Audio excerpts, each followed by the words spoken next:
bandeko toza esika bateka bambisi awa bomona awa mbisi oyo eza ba 40 fiche eza ba 40 fiche oyo mpe mbisi ezala mpe kitoko ya bomeka bambisi bosepela oyo mpe bateka yango eza ko matamba mbisi emo matamba ya mbisi oyo yango oyo eza ebeli neti bawana kuna salmon ezala kitoko mbisi omoni oyo basalakisaki ndeki mbisi akisaki ndeki yango oyo oyo mbisi basalakisaki ndeki yango oyo oyo basalaka kisaki ndeki yango oyo wana ba crevette ya fraîche omoni awa oyo mabundo baoteka ngo par kilo eza ya minene eza par kilo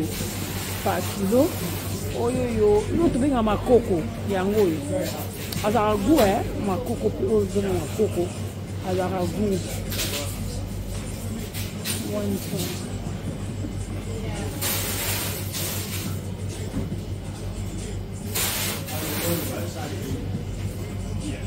oyo benga makoko ape goût makoko ape goût oyo babenga chamutu bakata oyo beza ebele babiloko ya fraîche babisi vraiment ya fraîche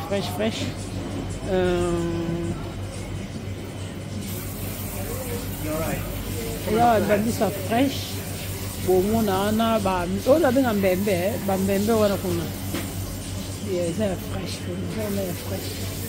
donc ya ndenge yo donc na yo kendele. Excuse, you know this one, how much by kilo you said? How much is what, sorry? This one. £4 a kilo. A kilo, yeah. Can I try 1 kilo please? Please.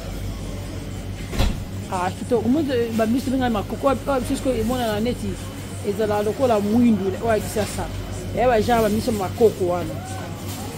Biso za neti mwa mwindu ezala neti mwa mwindu.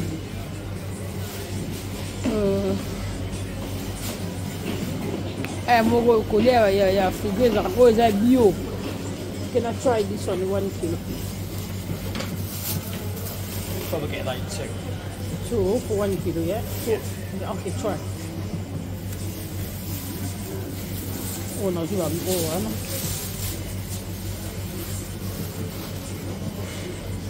Yes, but this is also fresh. How much? £4.60 just over. Yes, fine. Yeah. This one already clean inside, yeah? Already been cleaned, yeah. Already clean inside. Yeah, 450 inside. 450 inside. And I can have make that 10 pound, please. £10. Yeah, please, yeah. Now do I so I like to talk about making I like to talk about cooking so many young a different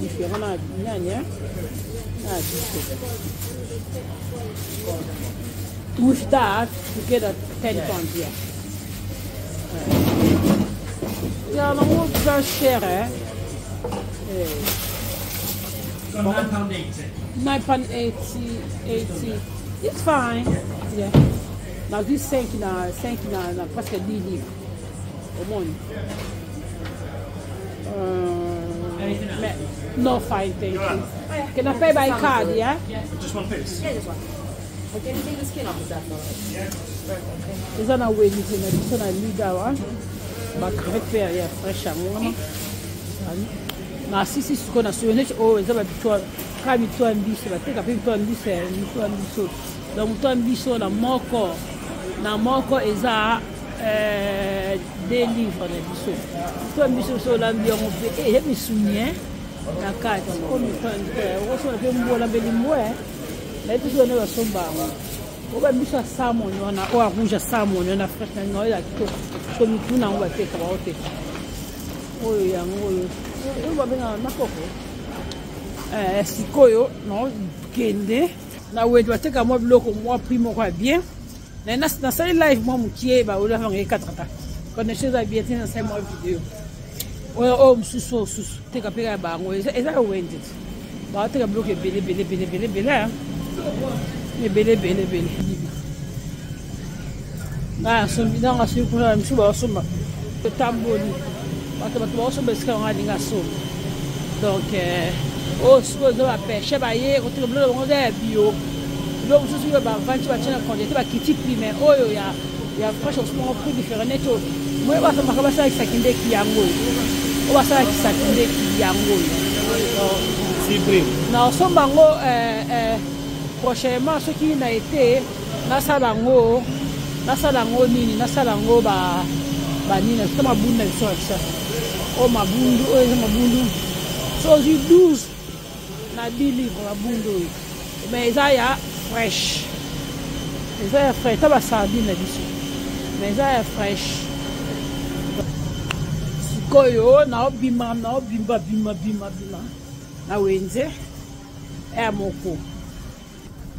moko ebisi neti mwa moi te moko neti mwa moi eza mwa moi me malili